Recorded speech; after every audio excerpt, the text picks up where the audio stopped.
Jornal das 4 com o jornalista Miguel Videira e começamos com o mais recente balanço, ainda provisório, na sequência de um violento sismo que atingiu a Colômbia, um terremoto de 7.4 na escala de Richter e a notícia de pelo menos 20 mortos, Miguel. Este terremoto teve epicentro em San José del Palmar, no departamento de Chocó, a cerca de 300 quilómetros da capital colombiana, Bogotá.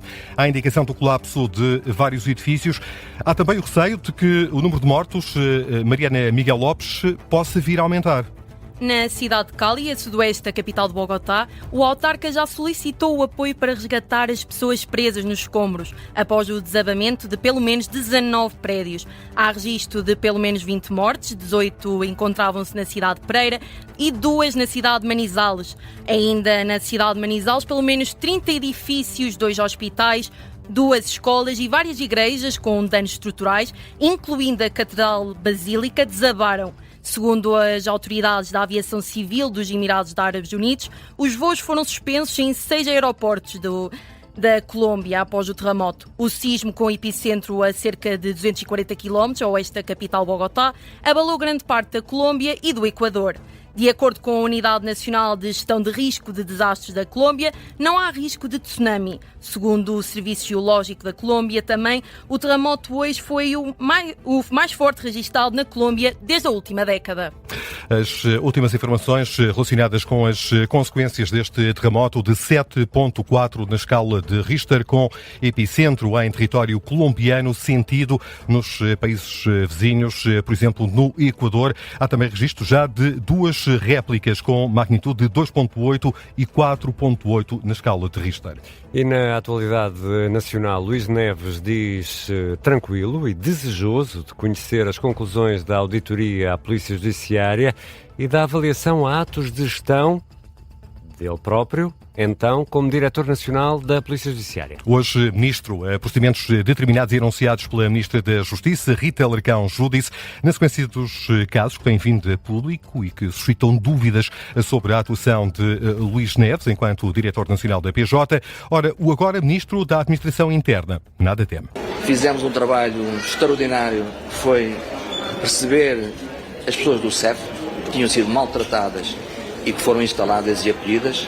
Tivemos obras em tudo o que é edifícios da Polícia Judiciária e por isso estou absolutamente tranquilo e até desejoso que essa auditoria seja feita e seja conhecida. Foi isso que manifestou Luís Neves à margem de uma cerimónia esta segunda-feira em Gouveia, confrontado com a pergunta que se tem ouvido com insistência nos últimos dias: tem ou não Luís Neves condições para continuar no governo?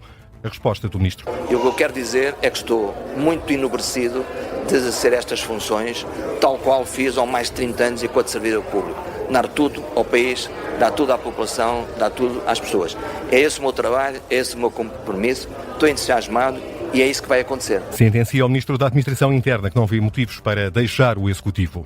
Ainda no tema das auditorias, a Ministra da Justiça recusa a ideia de que poderemos estar na presença de um Ministro a mandar investigar outro ministro. Este é um procedimento normal, diz Rita Alarcão Júdice, que recusa qualquer personalização. Não está em causa a investigação de um ministro por outro ministro. Não está em causa a averiguação política ou pessoal de uma determinada pessoa. A minha preocupação é defender as instituições, defender a Polícia Judiciária, que é uma entidade essencial do funcionamento do Estado. É essencial que a confiança que os portugueses têm e continuam a ter na Polícia Judiciária seja mantida e inatacável. Mas admito que ficou fragilizada. E por isso é muito importante que estas entidades sejam auditadas e sejam verificadas, como aliás é natural que assim seja. A Ministra da Justiça não se compromete com qualquer prazo para o fim das auditorias, declarações à margem de uma cerimónia ao final da manhã na Polícia Judiciária em Lisboa. E o Primeiro-Ministro também se pronunciou hoje, e pela primeira vez, sobre esta questão das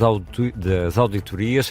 Luís Montenegro sublinha que é preciso, e cito, tirar tudo a limpo em nome da credibilidade da Polícia Judiciária. O chefe de governo sugere que a iniciativa deve ser encarada com normalidade. E eu espero que todos entendam que é precisamente tirando a limpo tudo aquilo que são situações que têm vindo ao público, que nós podemos credibilizar as instituições e a vida do país. Honestamente, eu creio que estamos numa altura da nossa vida enquanto comunidade em que devemos ver as coisas com um espírito um pouco mais consensual. Eu creio que o que seria estranho era que não houvesse fiscalização, que não houvesse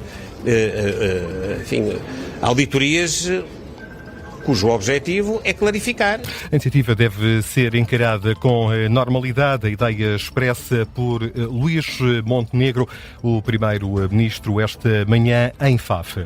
O Primeiro-Ministro falou hoje sobre várias matérias e também reagiu aos reparos feitos pelo Presidente da República. Sobre quê, Miguel Videira? António José Seguro exigiu este fim de semana ao Governo que seja mais eficaz na prevenção de incêndios e que cumpra as promessas de anos anteriores. Ora, Luís Montenegro afirma que o Governo está a investir na prevenção dos incêndios florestais. Diz também que respeita a opinião manifestada pelo chefe de Estado. Todos têm um dever de contacto permanente com as pessoas, com a sociedade, com a comunidade. E o Sr. Presidente da República, naturalmente, independentemente do conteúdo das conversas que nós temos todas as semanas, como diz, tem também a competência e a responsabilidade de falar com o país, como faz também o Primeiro-Ministro. E, portanto, só podemos ver isso com muita naturalidade, com muito respeito e, francamente, com muita convergência também de posições. Declaração de Luís Montenegro, Primeiro-Ministro, sobre o apelo e reparo feitos este domingo pelo Presidente da República, António José Seguro, que diz que as recomendações de melhoria do combate aos incêndios florestais e prevenção de incêndios não podem ficar na gaveta. O Ministro da Defesa vai processar André Ventura e o deputado do Chega Pedro Frazão e ainda o jornal 24 Horas. Por causa de uma notícia divulgada na passada sexta-feira por esta publicação que suscita dúvidas sobre o negócio de aquisição de 3 fragatas a uma empresa italiana.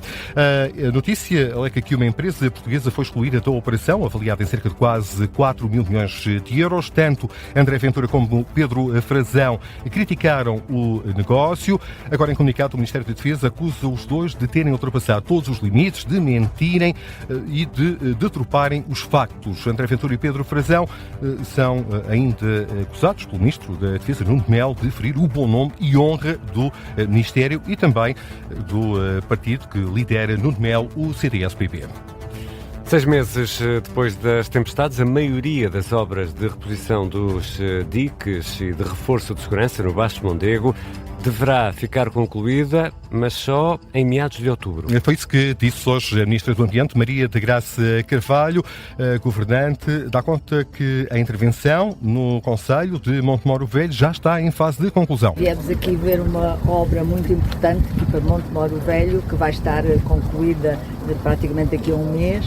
Faz parte de todo o repor dos diques e da segurança do Baixo Mondego.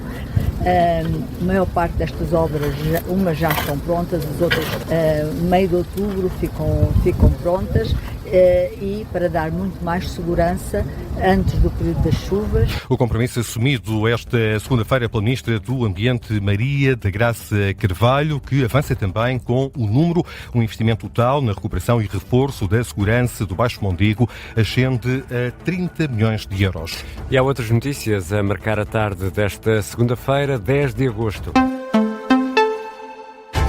Ainda as consequências das tempestades, a Comissão de Utentes dos Serviços Públicos do Médio Tejo anuncia a promoção de um abaixo-assinado para apelar à reposição e melhoria das telecomunicações. O porta-voz do movimento, Manuel Soares, explica à agência Lusa que, meio ano depois da tempestade de Christine, ainda há habitações sem acesso a telefone, televisão por cabo e internet, ou então com sinal fraco. A Comissão defende uma intervenção mais abrangente nas infraestruturas de telecomunicações de todo o Médio Tejo. Falámos aqui há pouco do terremoto na Colômbia. Ora, em Portugal, um sismo de magnitude de 3.3 foi registado por volta do 12h30 nas estações da rede sísmica do continente. Segundo o comunicado do IPMA, o epicentro localizou-se a cerca de 10 km sudeste da freguesia de Cadaval. O sismo não causou danos pessoais ou materiais. Miguel Videira vai regressar às 5h30 para atualizar as notícias. Já daqui a pouco, um novo episódio de Um Guia para o Eclipse. E hoje lançamos aqui uma pergunta de abertura. Será que os pássaros vão dormir?